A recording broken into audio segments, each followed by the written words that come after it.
Apesar dos avanços conquistados com a aprovação da Emenda Constitucional 72, os trabalhadores domésticos ainda aguardam a regulamentação de 7 direitos trabalhistas. Fundo de garantia por tempo de serviço, seguro-desemprego, indenização por demissão sem justa causa, adicional noturno, auxílio creche, salário família, seguro contra acidentes. Novos direitos do trabalhador doméstico que dependem de regulamentação. Eu estou trazendo até então um empregado doméstico que ele não estava garantido de vários direitos para os direitos da CLT. E isso não é do dia para a noite que a gente vai fazer. Com as mudanças, surge uma preocupação. Quanto isso vai custar para os patrões? Para não comprometer a renda familiar, a proposta em tramitação na Câmara reduz o INSS patronal de 12% para 8%. Além disso, estabelece o pagamento de 8% de FGTS, 0,8% de seguro contra acidente de trabalho e 3,2% para os casos de demissão sem justa causa. Ao todo, o empregador terá que recolher 20% do salário em encargos. Nós temos 7 milhões de trabalhadores domésticos no Brasil. Só 1,5 milhão é regularizado. Nós queremos que o restante possa se regularizar. Para haver a regularização, é preciso que o empregador, que a família, tenha garantias de que vai poder pagar isso e, portanto, não vai haver uma situação que vai ameaçar o equilíbrio orçamentário do orçamento familiar. O fato de não ser uma relação que vise o lucro não justifica a diminuição de alguns direitos que são fundamentais e que devem ser estendidos a todos. Hoje o empregador paga 12%, ele passará a pagar 20%, ou seja, isso representa oscilação real de 60%. Então é preciso compensar esse peso adicional que as famílias vão ter. Os trabalhadores comemoram. Se o patrão realmente precisa do trabalhador doméstico, ele vai saber segurar o trabalhador dele com todos os benefícios que está sendo promulgados agora. Quem de fato precisa dos serviços da trabalhadora doméstica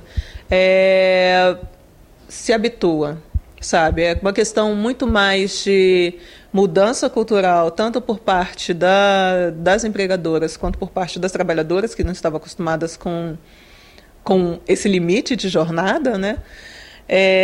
Do que algo que vai provocar uma demissão em massa e contratação de diaristas. A família que não tem condição de contratar uma empregada doméstica, um empregado doméstico e assegurar ele todos os direitos que estão na lei, não deveria contratar um empregado doméstico, deveriam dividir a tarefa entre os próprios membros da família. Mas não pode ser que por conta da dificuldade financeira de uma família, eu submeto uma outra pessoa a um trabalho que é quase escravo. Para reduzir a burocracia, o projeto cria o Simples Doméstico. Trata-se de uma guia única para o pagamento de todos os encargos, que vai ser emitida pela internet. Nós, empregadores domésticos, temos que nos sentimos quase como uma empresa, né? Construímos uma proposta que eu entendo que é a síntese do que espera a sociedade brasileira. Um projeto equilibrado que procure dar e garantir todos os direitos dos empregados domésticos e, ao mesmo tempo, dar as condições para que a família brasileira possa ter o emprego doméstico. Elas também vão se sentir mais empoderadas, né? Porque elas têm um reconhecimento, é um trabalho que elas vão poder se sentir mais seguras, né, mais tranquilas, porque afinal de contas elas têm a carteira assinada, elas têm os seus direitos garantidos. Isso contribui muito com a autonomia das mulheres. Depois de regulamentar, ainda mais quanto dia para operacionalizar? A coisa vai se arrastando nesse sentido, né? Em caso de dúvida, dê o melhor para o teu trabalhador. Você só vai ter a ganhar. A regulamentação dos direitos dos trabalhadores domésticos ainda precisa ser aprovada na Câmara dos Deputados. O texto pode sofrer mudanças. Tema da segunda parte da entrevista com o professor de Direito Constitucional da UNB, Cristiano Paixão.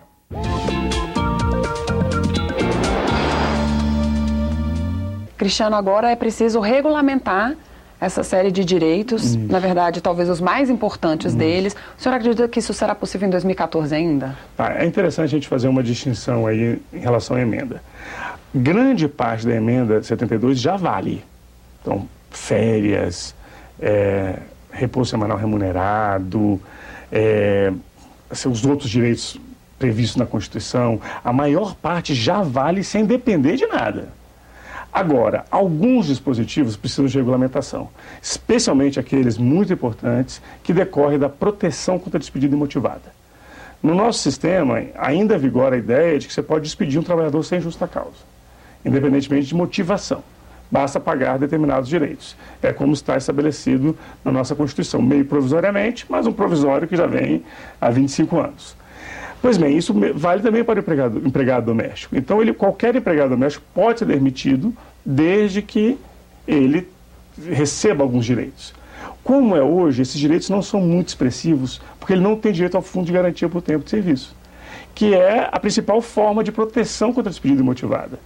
A emenda 72 falou que a regulamentação vai dizer como se vai recolher o fundo. E é isso que precisa ser feito. Porque como está hoje, ele continua desprotegido contra uma demissão imotivada. Essa proposta que foi aprovada pelo Senado e que está tramitando na Câmara dos Deputados, o senhor considera que é uma proposta boa para empregados e empregadores? Ela é uma proposta que ela tem um mérito, ela não foge dos temas. Ela enfrenta os problemas. Então, a maneira que ela enfrenta os problemas, algumas podem ser mais polêmicas, outras não. Por exemplo, a questão da quantidade de dias por semana em que se configura um vínculo. Pelo projeto de lei, se o trabalhador for 2 vezes por semana, ele não tem um vínculo empregatício com o empregador. Isso poderá ser objeto de alguma discussão nos tribunais, porque vamos supor que alguém vá 2 vezes por semana durante 5 anos. Ele é um autônomo, ele é um trabalhador temporário ou ele é um trabalhador normal com uma jornada diferente? Essa vai ser uma questão. Outra questão, o empregador tem que pagar uma alíquota igual a que o empregador normal? Se não for, quem vai pagar? Alguém vai ter que pagar. Quem vai ser? Vai ser um fundo público, o trabalhador vai ter menos direitos, eu acho muito difícil. Então, a regulamentação se depara com um problema, que é esse de tentar contemplar peculiaridades, mas sem negar direitos. Então, qual é a que eu considero ser a solução mais correta?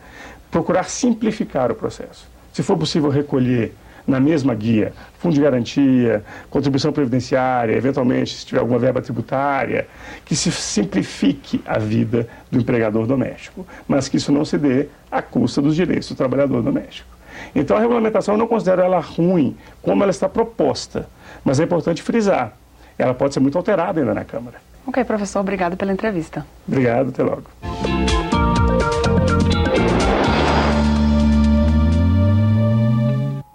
Termina aqui a retrospectiva sobre a emenda e a regulamentação dos direitos dos trabalhadores domésticos. Você pode rever essas e outras reportagens na página da TV na internet. Obrigado pela sua audiência e continue com a nossa programação.